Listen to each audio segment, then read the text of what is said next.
Hello everyone, मैं self सूरज अमीरो सेठ और आज दमदार फिजिक्स की शुरुआत करने वाले हम लोग module 3 NIS special class 10th science Hindi medium में।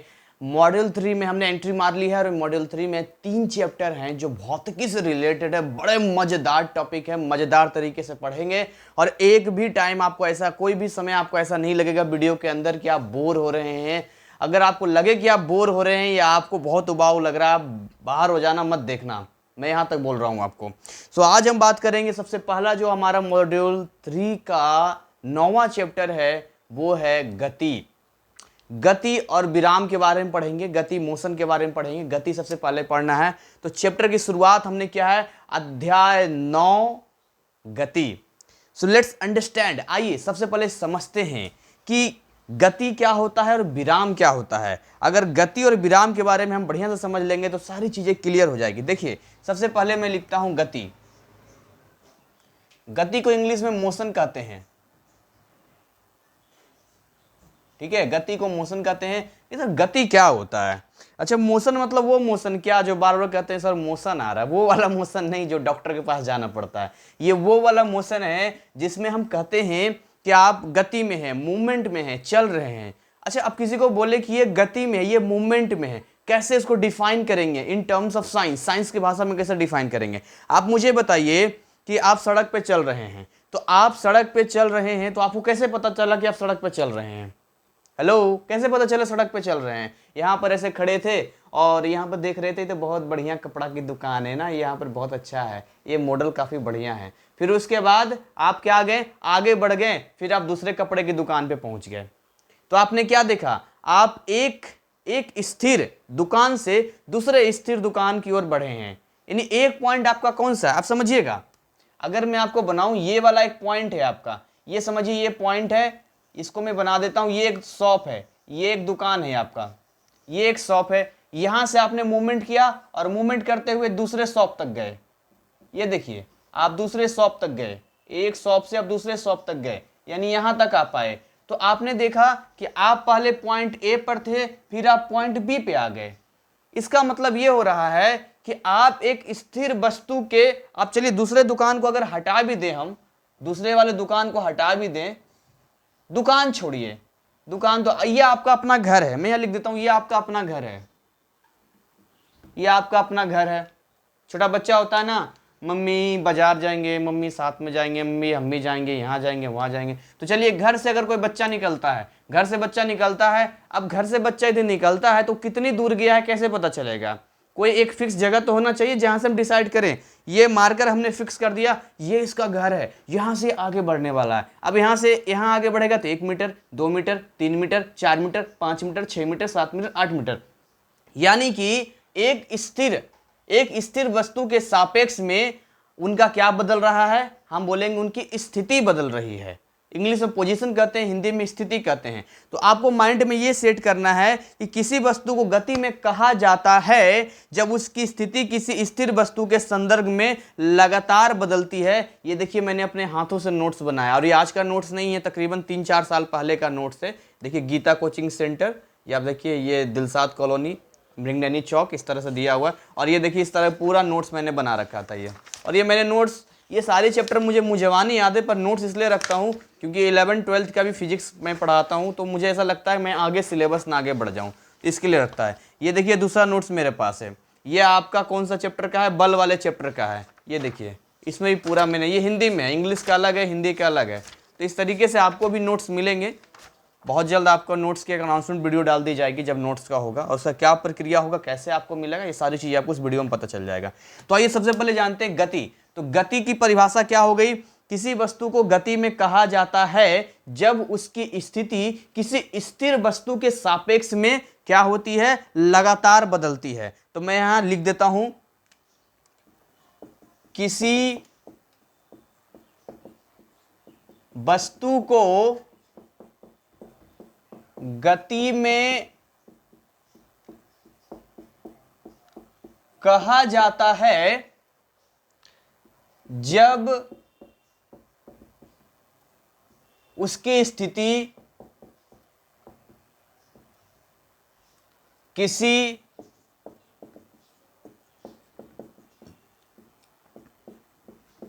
स्थिर वस्तु के सापेक्ष में ये वर्ड है लगातार बदलती है, लगातार बदलती है। आप पार्क में टहल रहे थे, बड़ा बढ़िया टहल रहे थे, पीछे से एक कुत्ते ने आपको देखा और आपके पीछे दौड़ना शुरू कर दिया, आप भी दौड़ने शुरू कर दिए। अब दौड़ते दौड़ते आप जहां पर पहले थे, मान के चलो आप जिस घर के सामने, जिस टावर के सामने या जिस बेंच के सामने पार्क में, जिस झूले के सामने आप थे, वो क्या था? वो है स्थिर वस्तु। हेलो, वो क्या है? स्थिर वस्तु है। कुत्ते ने आपके पीछे पड़ गए, आपने दौड़ना शुरू कर दिया, तो आपकी जो स्थिति है वो लगातार बदल रही है। बार बार पीछे मुड़ के देख रहे हैं, अभी कुत्ता आ रहा है और दौड़ना स्टार्ट कर दिया, और आ रहा और दौड़ना स्टार्ट कर दिया। तो आप किसके सापेक्ष में? तो स्थिर वस्तु के सापेक्ष में लगातार बदल रही है, लगातार बदल रही है। यानी कि अगर आप एक लोकेटर डाल दिया जाए कि जहां आप किसी झूले के पास थे, वहां पर मस्त झूला झूल रहे थे, सावन के झूलों ने झूला झूलाया, ऐसे करके मस्त एकदम झूला झूल रहे थे। पीछे से कुत्ते ने देखा, अच्छा बड़ा तो झूला झूलेगा, अभी बताते हैं तुम्हें। एकदम दौड़ना शुरू किया, आपने देखा अरे तो मेरी ही तरफ आ रहा है, अरे तरह के तो भागना पड़ेगा, बस आपने दौड़ना शुरू कर दिया। तो अगर मैं झूले को लोकेटर बना दूं तो उस लोकेटर के हिसाब से आप 2 मीटर आगे जाएंगे, फिर 3 मीटर आगे जाएंगे, फिर 4 मीटर आगे जाएंगे, आपका डायरेक्शन भी चेंज करेगा। तो इस तरीके से ये आपको लाइन दिमाग में सेट करना है कि किसी वस्तु को गति में कहा जाता है जब उसकी स्थिति, देखिए स्थिति, कहते बड़ा बुरा स्थिति चल रहा है भैया। देखिए यहां जीवन में भी स्थिति होती है। स्थिति का मतलब आप उस समय का सिचुएशन क्या है, तो वो तो खैर अलग स्थिति होती है, लेकिन यहां स्थिति का मतलब है कि एट ए टाइम आप जिस जगह पे दौड़ रहे होते हैं उसको स्थिति कहते हैं। अभी आप यहां दौड़ रहे थे, फिर आप यहां दौड़ रहे, फिर यहां दौड़ रहे, एक झूले से दूसरे झूले के पास गए, आपकी स्थिति बदल गई, फिर आप वहां से अगले वाले जिम करने वाले जहां मशीनें लगी होती है वहां चले गए, फिर आपकी स्थिति बदल गई। तो इस तरीके से जो है लगातार आपकी स्थिति बदलती है किसी स्थिर वस्तु के सापेक्ष में, तो हम कहते हैं कि वो वस्तु गति में है। क्लियर हो गया होगा? तो गति हमने सीख लिया। अब एक वर्ड है विराम। विराम तो समझ में आ ही गया होगा आपको। विराम, विराम मतलब रेस्ट होता है। बोला अच्छा सर रेस्ट मतलब वो रेस्ट, कहते हैं डॉक्टर जाइए जाकर रेस्ट कीजिए। हाँ वही वाला रेस्ट, एक तरह से आप रेस्ट वही समझ सकते हैं, क्योंकि रेस्ट का मतलब होता है आराम करना। खैर वो वाला आराम करना अलग है और यहाँ पर अलग है। कहता है कि रेस्ट का मतलब होता है, इसका उल्टा कर दीजिए कि जब किसी वस्तु को विराम में कहा जाता है जब उसकी स्थिति किसी स्थिर वस्तु के सापेक्ष में नहीं बदलती है। आप ऐसा बोल सकते हैं, वो नहीं बदलती है, नहीं बदलेगा तो वो विराम में कहलाएगा। आप वहां झूले के पास थे और कुत्ता आपके सामने दौड़ रहा था, बड़े निडर हैं, आप मस्त गाना गा रहे हैं, बोले इनसे क्या डरना, आजा आजा आजा बताता हूँ। कुत्ता थोड़ी देर पर भौं भौं भौं भौं, आप जानते हैं इससे आगे बढ़ ही नहीं सकता है, उनका नेचर होता है। आप कुछ पागल कुत्ते होते हैं ऐसे जो मुझे याद है आज भी, जब मैं बचपन में एक बार एक गली से मैं गुजर रहा था अपने दोस्त के साथ, तो एक ऐसा कुत्ता था जिसने मुझे 1 घंटा, भाई साहब 1 घंटा गली में खड़े रखा। मतलब वो मुझसे 1-2 मीटर की दूरी पर था, 2-3 मीटर की, थोड़ी 2-3 मीटर की दूरी में था, ऐसे 2-3 मीटर की दूरी पर था, थोड़ा सा बांध सा लिए। और जब मैं 1 कदम आगे बढ़ाता था तो वो भी 1 कदम आगे मेरी ओर बढ़ाता था, मैं थोड़ा सा आगे बढ़ूँ वो भी बढ़ाया, और उसकी आंखें मेरी ओर ऐसे घूर घूर के देख रही थी कि मैं वहाँ से हिल नहीं पा रहा था। तो मैं वहाँ से हिल नहीं पा रहा था मतलब जिनका भी घर था वहाँ पर मैं खड़ा था, नीचे उस गली में खड़ा था मैं। तो उस गली में खड़ा था तो इसका मतलब क्या हो गया, मैं उस घर के सापेक्ष में अपनी स्थिति को नहीं बदल रहा था, मैं वहीं के वहीं था। आगे ऐसे करता था, कुत्ता भी आगे हो जाता था। अब भाई किसको, और इतना खतरनाक तरीके से भौंक रहा था ना, मैं आज भी सोचता हूं तो मुझे डर लगता है। तो विराम का मतलब है कि किसी वस्तु को विराम में कब कहेंगे, जब उसकी स्थिति किसी स्थिर वस्तु के सापेक्ष में नहीं बदलेगी, तो उसको हम विराम में कहेंगे। तो चलिए हमने गति और विराम के बारे में तो बहुत अच्छी जानकारी ले ली। अब आगे इसको समझने से पहले कुछ और चीजें समझते हैं, जैसे भौतिक राशि क्या होता है। भौतिक राशि, भौतिक राशि यहां मैं लिखता हूं, क्या होता है भौतिक राशि।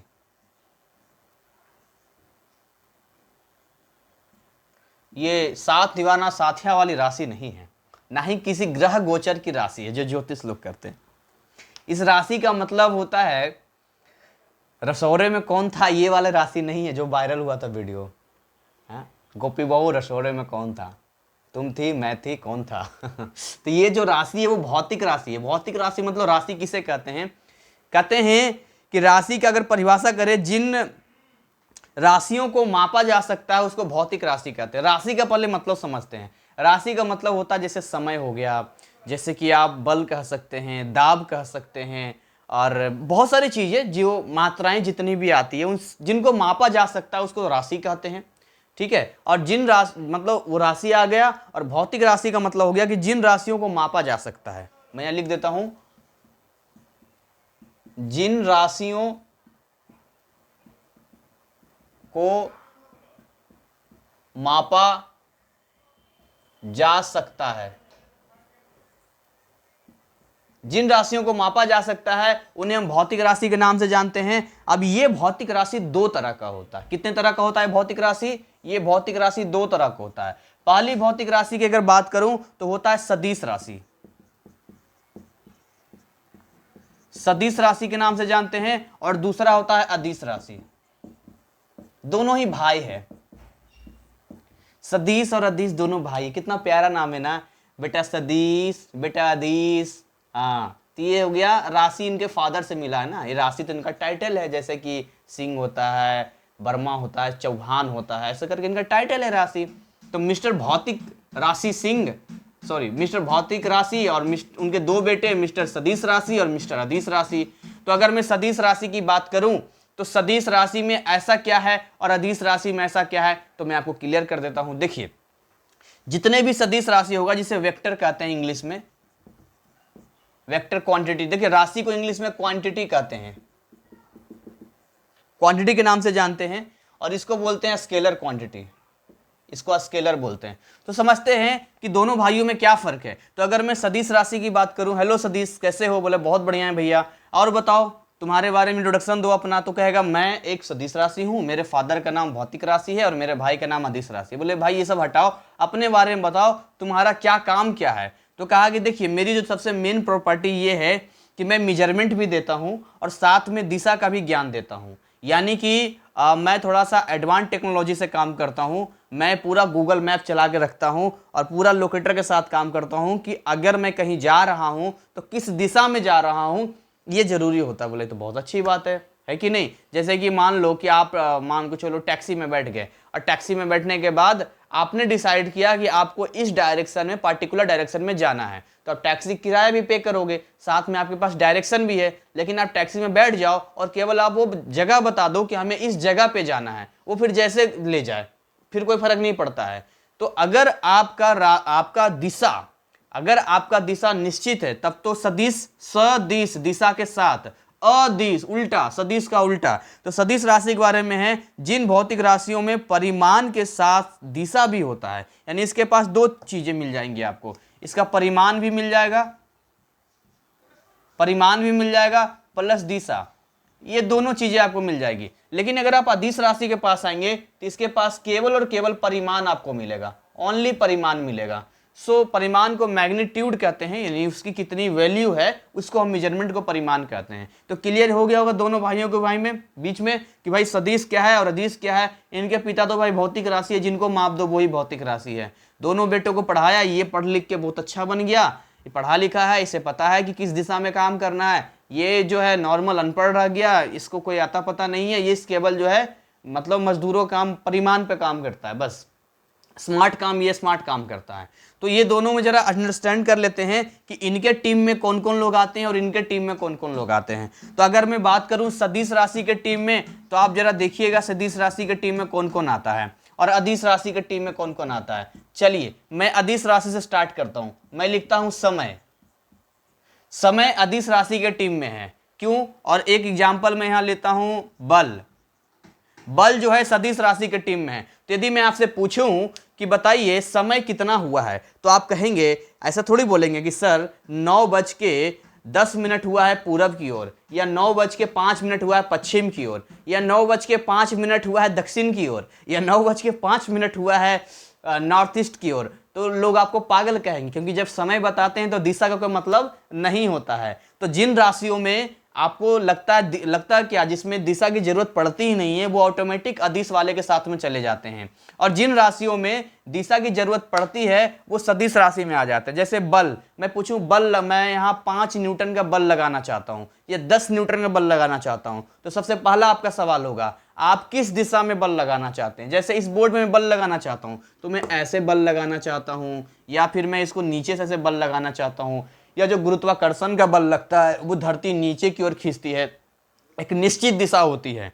तो इस तरीके से अगर आप देखेंगे तो आपका बल हो गया सदिश राशि में, अदिश राशि में समय हो गया। ऐसे बहुत सारी चीजें आप धीरे धीरे करके सीखेंगे और भी एग्जाम्पल्स आपके सामने आते जाएंगे सदिश और अदिश के बारे में। फिलहाल हम एक एक एग्जाम्पल से ही काम चलाते हैं और आगे हम फिर सीखेंगे। तो इतनी चीजें आपकी क्लियर हो गई। लेट्स स्टार्ट अगला। अब आगे क्या पढ़ना है, तो याद करो जब कुत्ता आपके पीछे पड़ा था, हाँ जब कुत्ता आपके पीछे पड़ा था तो कितना दौड़ाया था कुत्ते ने आपको। मैं आपसे पूछूं आप कितना दौड़े थे, तो आप कैसे पता करेंगे कितना दौड़े थे।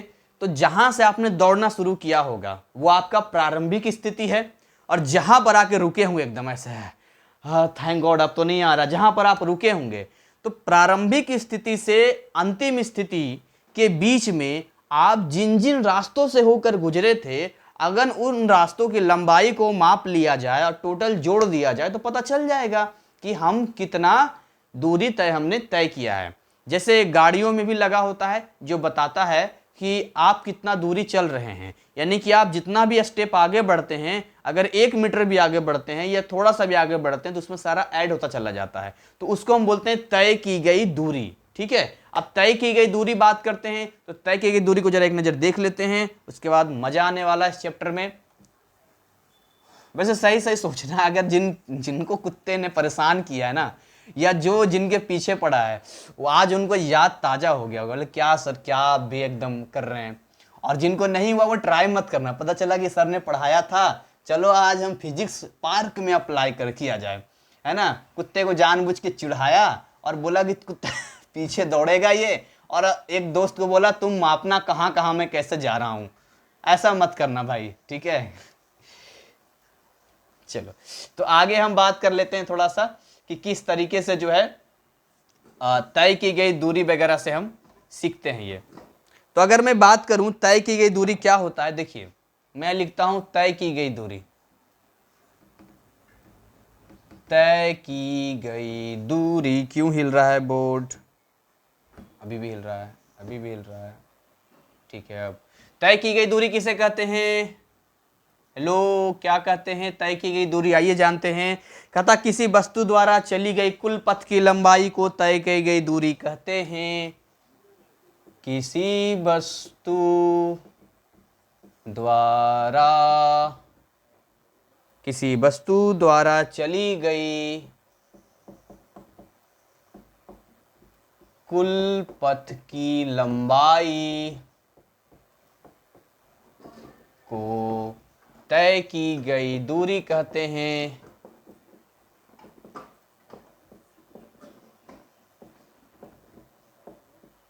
यानी कि आप कहीं से भी निकल लो, बस आप एक स्थिति को पता कर लो। जैसे कि मान लो कि मैं यहां इस पॉइंट से निकलता हूं, ये पॉइंट ए है, अब यहां से मैं पॉइंट बी पे आया, पॉइंट बी से मैं पॉइंट सी पर आया, फिर पॉइंट डी पर आया, फिर मन किया तो पॉइंट ई पे चला गया, फिर उसके बाद जो है हम किस पे आ गए, पॉइंट ई के बाद पॉइंट एफ पे आ गए, फिर पॉइंट एफ के बाद कहाँ आ गए, पॉइंट जी पे आ गए। तो आप देखेंगे कि अगर आपसे पूछा जाए तय की गई दूरी आप बताइए, तो आप एक चीज नोट करेंगे कि तय की गई दूरी में टोटल हम जोड़ेंगे।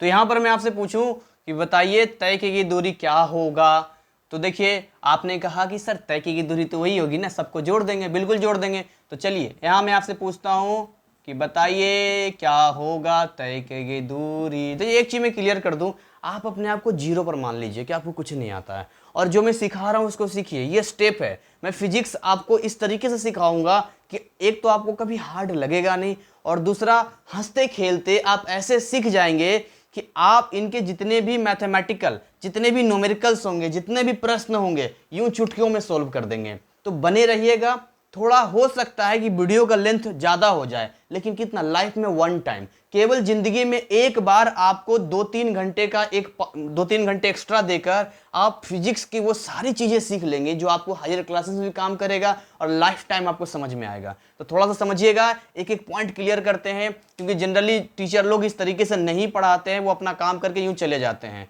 और मैं भी ईमानदारी से बोलूँ, अगर मैं बिना किसी ऐसा केवल नॉलेज के लिए देना शुरू करूं तो मुझे लगता है कि मैं 1 घंटे में पूरा टॉपिक खत्म कर दूंगा। लेकिन मैं ये सोच के साथ नहीं काम कर रहा हूं। मेरी सोच ये है कि मुझे आपको इस लायक बनाना है कि आपके दिमाग में एक एक पॉइंट इस तरीके से सेट होना चाहिए कि 12 बजे रात को भी कोई उठा के पूछ दे कि बताओ तय की गई दूरी क्या होता है, तो आप प्रॉपर तरीके से उसको समझा के फिर से सो जाए। ये नहीं कि अगर गलती से पूछ दे कि बताओ क्या होता है अदिश राशि, है, अरे क्या पूछ दिया, मेरा तो नींद ही खराब हो गया, अब नींद ही नहीं आएगा, क्या कमबख्त तुम पूछ दिया एकदम से, ये नहीं होना चाहिए। तो तय की दूरी क्या हो जाएगा, यहाँ पर तय की दूरी टोटल जोड़ते हैं। देखिए पहले ये ए से बी पे गया तो क्या हो जाएगा ए बी, प्लस फिर बी से सी पे गया तो क्या हो जाएगा बी सी, फिर सी से डी पे गया तो क्या हो जाएगा सी डी, फिर डी से ई पे गया तो क्या हो जाएगा डी ई, फिर ई से एफ पे गया तो क्या हो जाएगा ई एफ, और उसके बाद देखा अब तक कोई पीछे कितना है नहीं, जी पे जाकर रुक गया एफ जी, एफ जी। इतना सारा हम जोड़ देंगे ना, जोड़ने के बाद ये आ जाएगा हमारा कि कितनी हमने तय की गई दूरी किया था। चलिए कुछ और जानकारी इसके लिए ले ली जाए। जैसे अगर बात करूं तय की गई दूरी की, तो तय की गई दूरी के बारे में बताऊं तो ये एक अदिश राशि है। क्यों एक अदिश राशि है, क्या कारण है कि अदिश राशि है, वाई, ये एक अदिश राशि। क्यों अदिश राशि, देखिए ये है पॉइंट ए और आपको पहुंचना है पॉइंट बी। हेलो अटेंशन, ये पॉइंट ए है, वो पॉइंट बी है। अब कई तरीके हैं ए से बी पे जाने के लिए। देखिए या तो वो सीधा जा सकता है, एकदम स्ट्रेट जा सकता है, एक तो तरीका ये हुआ।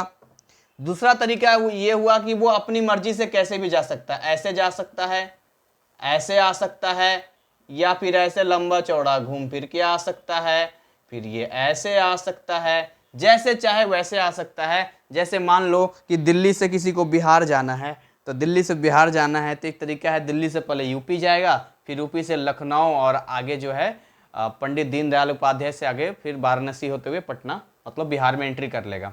दूसरा तरीका ये हुआ कि वो यूपी में एंट्री नहीं करेगा, वो कैसे एंट्री करेगा, तो वो दूसरा स्टेट में घुस जाएगा, फिर उसके बाद उसको घुसेगा, फिर वहां घुसेगा, फिर वहां घुसेगा। तो ये अपनी मर्जी से है, या तो सीधे यहाँ से कोई चला जाए, मान के चलो जम्मू कश्मीर से फिर नीचे आए, फिर वहाँ आए, फिर महाराष्ट्र जाए, फिर महाराष्ट्र से मध्य प्रदेश, फिर यहाँ, फिर वहाँ, फिर वहाँ, फिर वो बिहार पहुंचे। तो मतलब अल्टीमेट क्या हुआ, ए हुआ उसका प्रारंभिक स्थिति। ए को हम बोलेंगे ये आपका है क्या, प्रारंभिक स्थिति है, और बी को क्या बोलेंगे, ये है अंतिम स्थिति। ये सारे शब्दों पर जरा ध्यान दीजिएगा। मैं जितना मजाक में पढ़ा रहा हूं ना, एक्चुअली में सीरियसली कोई टीचर पढ़ाए तो उतना मजाक लगता नहीं है, डर लगता है। तो ये प्रारंभिक स्थिति है और ये अंतिम स्थिति है।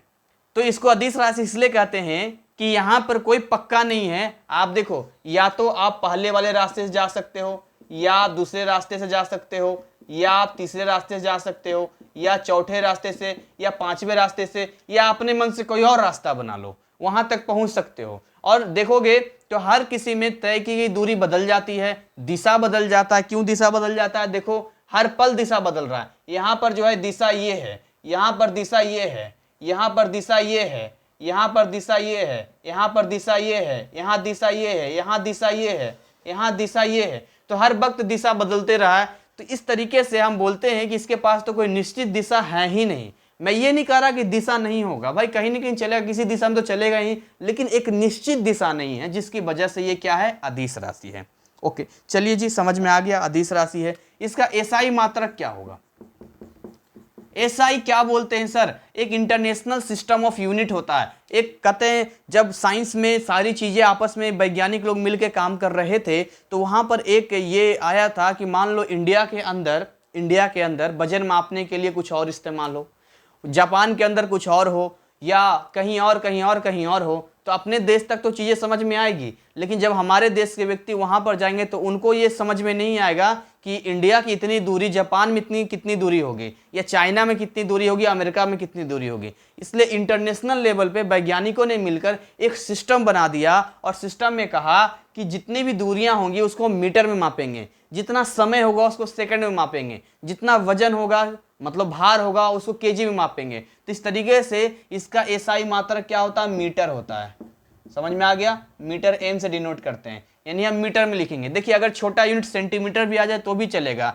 देखिए 100 सेंटीमीटर बराबर 1 मीटर होता है, तो अगर सेंटीमीटर की बात करें तो भी हम कह सकते हैं, या 1000 मीटर बराबर 1 किलोमीटर होता है, तो किलोमीटर में कहेगा तो भी हम कन्वर्ट कर सकते हैं। ये थोड़ा सा जानकारी आपको पता होना चाहिए, क्योंकि सेंटीमीटर तो कम आएगा, सबसे ज़्यादा मीटर और किलोमीटर में ज़्यादा आपके सामने प्रश्न पूछे जाएंगे। क्योंकि आम लाइफ में भी आप देखिए साड़ी की लंबाई 6 मीटर के आसपास होती है, तो अगर हम कहीं डिस्टेंस लंबा डिस्टेंस ट्रैवल करते हैं, मान लो दिल्ली से हरिद्वार जाना हो, तो तकरीबन 200-250-300 किलोमीटर 250-300 किलोमीटर के आसपास की दूरी है ये। तो 250-300 किलोमीटर है, इसका मतलब अगर उसको मीटर में बदलेंगे तो 3 जीरो एक्स्ट्रा बढ़ जाएगा। तो 3 जीरो एक्स्ट्रा बढ़ जाएगा, इसका मतलब है कि आप जोड़ के देखिए, अगर मैं यहाँ लिखता हूँ 250, इसमें 3 जीरो और बढ़ा दूँ, इकाई दहाई सैकड़ा हजार 10,000 लाख, यानी 2,50,000 मीटर। तो इतना बड़ा मात्रा बोलने में बड़ा अटपटा लगता है, इसलिए हम लोग किलोमीटर का इस्तेमाल करते हैं लंबी दूरियों में। तो ये आपको अंडरस्टैंड करना होगा कि किलोमीटर से मीटर में कैसे कन्वर्ट करना है। चलिए आते हैं तय की गई दूरी में। तो तय की गई दूरी में आ गए, तो तय की गई दूरी में हमने देख लिया कि भैया ये तो मीटर है, ये तो किलोमीटर है, तो समझ में आ गया एसआई मीटर एसआई मात्रक क्या होता है। तीसरी बात करते हैं। अगर हम तीसरी बात करें तो तीसरी चीज इसकी क्या है, तीसरी चीज है कि दूरी कभी शून्य नहीं हो सकता है। ये दूरी जो है, ये दूरी कभी भी जीरो नहीं होगा। क्यों? एक कदम भी आप आगे बढ़ा दोगे ना, एक कदम भी आप आगे बढ़ा दोगे तो भी डिस्टेंस हो जाएगा, तो ये कभी जीरो नहीं होता है। इतनी जानकारी हमने ले ली। अब आगे हम कुछ और डिटेल पढ़ते हैं ना इसके साथ में। देखिएगा यहां पर आपको एक चीज समझ में आ रही होगी कि ए से बी में जाने में एक ब्लू कलर का लाइन मैंने सीधा भेजा है। तो जो ब्लू कलर का लाइन हमने सीधा भेजा है, इस लाइन की सबसे बड़ी खासियत आपको यह दिखाई देगी कि इस लाइन में जो है एकदम सीधा है, ये एकदम सीधा, एकदम स्ट्रेट है। स्ट्रेट का मतलब एक निश्चित दिशा दिख रही है, दिशा नहीं बदल रहा उसमें। तो कहते हैं कि जब एक निश्चित दिशा में तय की गई दूरी होती है उसको विस्थापन कहते हैं। विस्थापन का मतलब जनरली हम बोल सकते हैं एक शॉर्टकट दूरी होता है ये।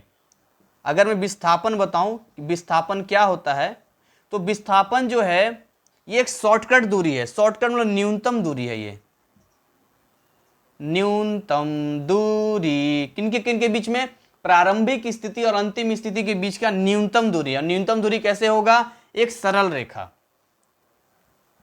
सरल रेखा, अगर एक सरल रेखा को माप लिया जाए प्रारंभिक स्थिति और अंतिम स्थिति के बीच में, तो उसी को हम लोग विस्थापन का नाम देंगे।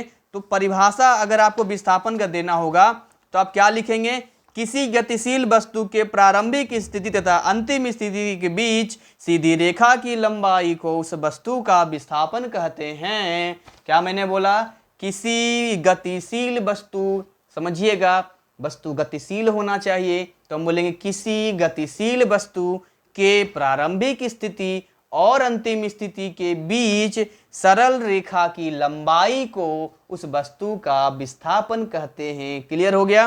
तो देखा जाए तो विस्थापन के बारे में आपको समझना है कि विस्थापन एक्चुअली में कैसे होता है। देखिए विस्थापन की अगर बात करूं तो विस्थापन क्या होगा, ये एक सदिश राशि है।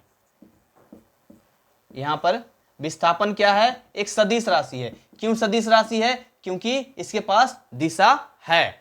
अब जब इसके पास दिशा है तो अच्छी बात है। दूसरा, ये इसका एसआई मात्रक क्या होगा जी, एसआई मात्रक क्या होगा, मीटर, क्योंकि ये भी तो दूरी ही है ना, भले ही शॉर्टकट दूरी है तो दूरी ही। और तीसरी चीज, ये बहुत बड़ा सवाल है, क्या विस्थापन जीरो हो सकता है? यहां मैं क्या डालूं, क्या विस्थापन शून्य हो सकता है? सोचो सोचो सोचो, क्या विस्थापन शून्य हो सकता है? मैंने बोला कि प्रारंभिक स्थिति अंतिम स्थिति, प्रारंभिक स्थिति अंतिम स्थिति के बीच में एक सीधा लाइन खींच दो, एकदम सीधा लाइन खींच दो। आपको अपने घर से स्कूल जाना है, नॉर्मल अगर आप स्कूटी से जाओगे तो रोड होते हुए जाओगे, लेकिन जब पैदल जाना होता है तो हम शॉर्टकट दूरी लेना चाहते हैं। अगर हमें पता चला कि ये एकदम सीधी गली है, पता चला ये एकदम सीधी गली है जो स्कूल को जाती है, लेकिन पैदल ही जा सकते हैं, तो आप वहीं जाना पसंद करोगे। तो कहने का मतलब यह मान के चलो, मैं हमेशा मजाक में कई बार कहता हूं कि एक ऐसा पैराशूट बना लो और अपने घर के छत से निकलो और सीधा स्कूल के छत पे उतरो, एकदम सीधा। वो हो गया आपका शॉर्टकट, यानी वो हो गया विस्थापन। तो मेरा सवाल ये है, क्या विस्थापन शून्य हो सकता है? मेरा ये सवाल है। तो विस्थापन है क्या? प्रारंभिक स्थिति, देखिए प्रारंभिक स्थिति और यहां बदलते हैं, प्रारंभिक स्थिति अंतिम स्थिति। तो प्रारंभिक स्थिति और अंतिम स्थिति के बीच के दूरी को हम लोग क्या बोलते हैं? हेलो, क्या बोलते हैं? विस्थापन कहते हैं। तो यानी कि अगर प्रारंभिक और अंतिम स्थिति के बीच की दूरी नजदीक आते चला जाए, नजदीक आते चला जाए, तो विस्थापन कम होता जाएगा और एक समय ऐसा आ जाए कि यहीं पर आ जाए तो शून्य हो जाएगा। चलिए इस वाले एग्जाम्पल में इसको समझते हैं। देखिएगा, ए से चला, बी पे आया, फिर सी पे, फिर डी पे, फिर ई पे, फिर एफ पे, फिर जी पे। अब देखिए, अगर यहां विस्थापन पूछूं तो ऐसा हो जाएगा। ये देखिए, मैंने क्या बोला? सीधी लाइन बोला। तो यहां पर विस्थापन ये है। अगर ये वाला जी और नजदीक होता, यानी घूमते घूमते घूमते घूमते घूमते घूमते वो अगर एक और नजदीक यहां पर आ जाता तो विस्थापन इतना मिलता, और अगर घूमते घूमते जहां से चला था वहीं पे आ जाता तो विस्थापन 0 हो जाता ना। फिर कैसे? देखिए, अगर मान के चलिए यहां से स्टार्ट किया, ये है पॉइंट ए, और घूमते फिरते घूमते फिरते घूमते फिरते मान के चलिए पॉइंट बी यहीं पर आ गया। पॉइंट ए भी वही है, पॉइंट बी भी वही है। आप घर से निकले और वापस घर पे ही आ गए, समझिएगा, आप घर से निकले और वापस घर पे ही आ गए, यानी आपकी प्रारंभिक स्थिति आपका घर था और आपकी अंतिम स्थिति भी आपका घर है। अब उस दौरान आप जितना भी घूम लीजिए कोई फर्क नहीं पड़ता, वो तो तय की दूरी में आएगा। लेकिन मैं तो जब विस्थापन निकालूंगा तो दो बिंदुओं के बीच की दूरी निकालूंगा, और वो दो बिंदु कौन से होंगे? जहां से आपने यात्रा की शुरुआत की होगी, जहां पर आके रुके होंगे। अगर दोनों एक ही बिंदु होगा तो इसका मतलब कह सकते हैं कि विस्थापन शून्य हो सकता है। विस्थापन शून्य हो सकता है, बिल्कुल विस्थापन शून्य हो सकता है। तो ये तो बात होगी, विस्थापन शून्य हो सकता है। दूसरा, मैं आपसे एक नोट पूछूं, आपसे एक सवाल पूछूं, एक सवाल और। बोले सर बड़ा सवाल पूछते हैं आप। अरे भाई, सवाल नहीं पूछेंगे तो फिर कैसे पता चलेगा? अगर मैं लिखता चला जाऊं तो फिर तो वो एक रोबोट की तरह हो जाएगा। मेरा सवाल ये है कि जो तय की गई दूरी है और जो विस्थापन है, उनमें बड़ा कौन होगा? तय की गई दूरी और जो विस्थापन है, उनमें बड़ा कौन होगा भाई?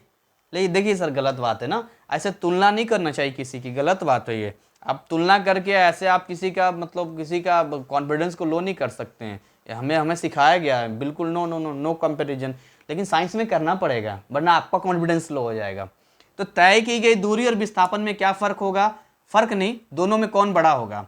अब मुझे बताइए, यहां पर देख लीजिए, चाहे यहां पर देख लीजिए, चाहे यहां पर देख लीजिए, इन सारे स्थितियों में हमने ये देखा कि जो विस्थापन है वो शॉर्टकट होता है और तय की गई दूरी जो है वो ऑलवेज लॉन्ग कट में ही आता है। तो इसका मतलब ये हुआ कि जो विस्थापन होगा वो छोटा होगा और तय की गई दूरी क्या होगा? बड़ा होगा। फिर मेरा सवाल है, क्या दोनों बराबर होगा?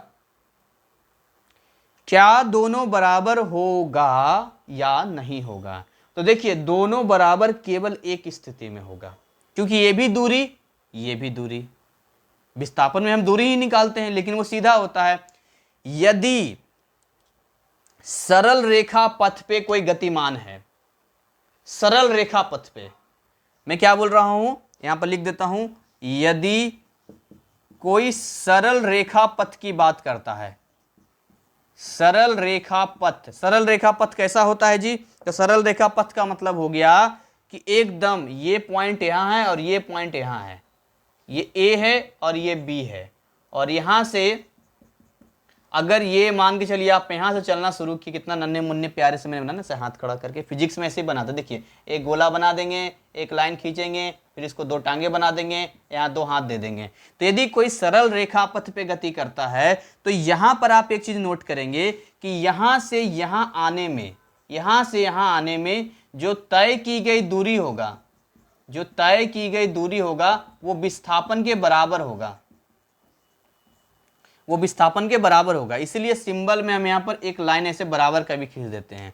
तो ये क्लियर हो गया कि जो तय की गई दूरी है वो विस्थापन से या तो बड़ा होगा, और बराबर कब होगा, जब सरल रेखा पथ पे गतिमान कोई होगा, यानी बीच में टेढ़ा मेढ़ा कहीं जाना ही नहीं है। तो अगर मेजरमेंट भी करेंगे दूरी की तो एक तो शॉर्टकट भी है, नहीं विस्थापन भी हो गया, तय की गई दूरी भी हो गया। तो इतनी चीजें मैंने क्लियर कर दी कि तय की गई दूरी क्या होता है, विस्थापन क्या होता है, कौन शून्य होगा कौन शून्य नहीं होगा, कब विस्थापन शून्य होगा। तो विस्थापन शून्य होने के लिए क्या कंडीशन है, इसके लिए बताइए, इसके लिए क्या कंडीशन होगा, जब प्रारंभिक स्थिति और अंतिम स्थिति एक बिंदु हो।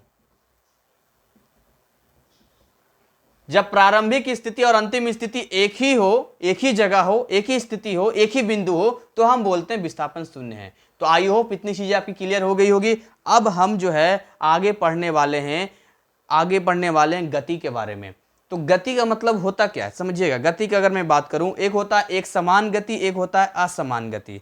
तो अगर मैं एक समान और असमान गति के बारे में बात करूं तो देखिएगा, एक समान गति का मतलब होता है कि एक समान तरीके से आगे बढ़ रहा है। एक समान का मतलब कहते हैं कि जब कोई वस्तु समय के बराबर अंतराल में बराबर दूरियां चलती है तो उसको हम एक समान गति कहते हैं। इसको मैं यहां मिटा देता हूं और थोड़ा सा समझ लेते हैं एक समान और असमान गति के बारे में, फिर आगे हम समझेंगे चाल के बारे में और वेग के बारे में। ठीक है, तो अगर मैं बात करूं आपसे एक समान गति क्या होता है,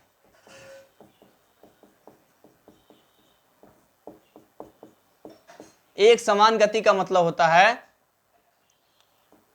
जो समय अंतराल हम ले रहे हैं, समय के बराबर अंतराल में, समय के बराबर अंतरालों में बराबर दूरियां चली जाएगी।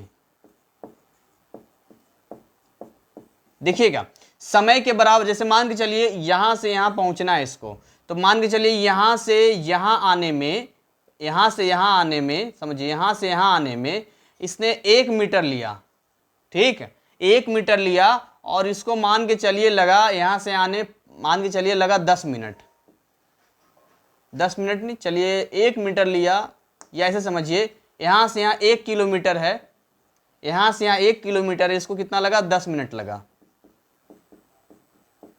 तो अगला यहां से यहां आने में भी, यहां से यहां आने में भी ये 1 किलोमीटर चलेगा और इसको टाइम वही 10 मिनट लगेगा। यानी कि आप देखेंगे फिर यहां से यहां आने में इसको अगर ये 1 किलोमीटर चलेगा तो उसको वही 10 मिनट लगेगा। तो इस तरीके से हम कहते हैं कि समय का देखिए बराबर अंतराल है, 10 मिनट 10 मिनट 10 मिनट और बराबर दूरियां हैं। तो इस तरीके से क्लियर हो गया कि समय के बराबर अंतराल में जब चलते हैं, बराबर दूरियां तय करते हैं, तो उसको एक समान गति कहते हैं। और एक समान गति का मतलब हो गया, एक समान गति का मतलब हो गया, आप समझिएगा इसका ग्राफ कैसा बनेगा, तो इसका ग्राफ ऐसा बनेगा, इसका ग्राफ ऐसा बनेगा। ये हो गया दूरी। अभी ग्राफ में पूरा एकदम ढंग से क्लियर करूंगा, डरना नहीं। और ये समय, ऐसा नहीं कोई भी चीज मैं आपको उड़ा पुड़ा के ऐसे पढ़ा दिया जैसे नहीं। ये देखिए दूरी और समय ग्राफ होता है। ग्राफ क्या होता है मैं अभी क्लियर करूंगा, बस अभी जो दिख रहा है देख लो। ग्राफ में 2 लाइनें हैं, एक ये आपका दूरी वाला लाइन हो गया, एक समय का लाइन हो गया। इन लाइनों से हमें इनकी स्थिति के बारे में पता चलता है। तो मान के चलो कि जब ये यहां से यहां चला, यहां से यहां चला, तो कैसा गर्व बनेगा, देखो ये मान 1 2 3 4 5, 1 2 3 4 5। तो जब ये 1 मीटर चला, 1 मीटर चला और इसको मान चलो किसी में 1 मिनट लगता है, तो कैसा बनेगा ये 1 मीटर और 1 मिनट ऐसा बना। ठीक है, या मान लो इसको ले लो 10 20 30 40 50, मैं ऐसा ले लेता हूं। जब ये 1 किलोमीटर चला, यहाँ किलोमीटर में ले लेता हूं मैं, मीटर की जगह किलोमीटर ले लेता हूं आपके लिए इस एग्जाम्पल में। तो 1 किलोमीटर चला 10 मिनट लगा, फिर अगला 2 किलोमीटर जाएगा तो 20 मिनट लगेगा, पिछला भी तो जुड़ेगा। फिर अगला 3 किलोमीटर जाएगा तो इसको 30 मिनट लगा। फिर अगला 4 किलोमीटर गया तो इसको 40 मिनट लगा। इस तरीके से ये जो है एक सीधी लाइन आपको मिलेगी। आप देखेंगे कि यहाँ से एक सीधी लाइन मिलेगी, इसलिए कहते हैं कि जो आपका एक समान दूरी, एक समान गति का जो ग्राफ होता है, एक सीधा लाइन होता है। यहाँ पे एक सीधा लाइन होता है, इस तरह से बनता है, इस तरह से एक सीधा लाइन बना देते हैं। ये दूरी हो गया मीटर में और ये समय हो गया सेकंड में। तो इस तरह से एक समान गति का जो ग्राफ बनेगा, दूरी समय ग्राफ बनेगा, वो एक सीधा लाइन बनेगा। जबकि अगर मैं बात करूं असमान गति की, तो असमान गति इसका उल्टा हो जाएगा। यानी समय के आप बोलेंगे असमान गति जब कोई वस्तु समान समय अंतरालों में असमान दूरियां तय करती है। यानी यहाँ 10 मिनट में 1 किलोमीटर था, लेकिन अगले 10 मिनट में 2 किलोमीटर चल लिया, उसके अगले 10 किलोमीटर में थोड़ा सा चला, उसके अगले 10 मिनट में 5 किलोमीटर चल लिया। यानी कि समान समय अंतराल में असमान दूरियां जब चलती है तो उसको हम बोलते हैं असमान गति। तो असमान गति का जो ग्राफ बनेगा वो ऐसा ग्राफ बनेगा। जब हम असमान गति ग्राफ बनाएंगे तो कैसा ग्राफ बनेगा मैं दिखाता हूं। असमान गति ग्राफ ऐसा बनेगा, ये हो गया दूरी मीटर में और ये हो गया समय सेकंड में। तो जो असमान का होगा वो वक्र रेखा होगा, यानी ऐसा बनेगा इस तरीके से। असमान है ये समान है तो स्ट्रेट लाइन गया, ये असमान है तो वक्र बन गया। तो यहां तक क्लियर हो गया कि क्या चीजें क्लियर होती है नहीं होती है, सारी चीजें हमने अंडरस्टैंड कर ली। अगले पड़ाव में जो है हम बात करने वाले हैं चाल के बारे में, उसके बाद हम वेग के बारे में, फिर त्वरण के बारे में, ये तमाम चीज़ों के बारे में जानकारी लेंगे। और उसके बाद फिर कुछ ग्राफ के बारे में जानेंगे, फिर कुछ क्वेश्चंस होंगे, चीज़ें क्लियर हो जाएगी। तो मिलते हैं हम अगले पार्ट में। इस पार्ट में यहीं तक। और अगर चैनल में आप नए हैं, सब्सक्राइब नहीं किया है, तो जल्दी से फटाफट सब्सक्राइब कीजिए, शेयर कीजिए और ऐसी मज़ेदार वीडियो देखने के लिए बेल आइकन को जरूर क्लिक कीजिएगा ताकि नोटिफिकेशन आपके पास पहुंच सके। जय हिंद, जय भारत।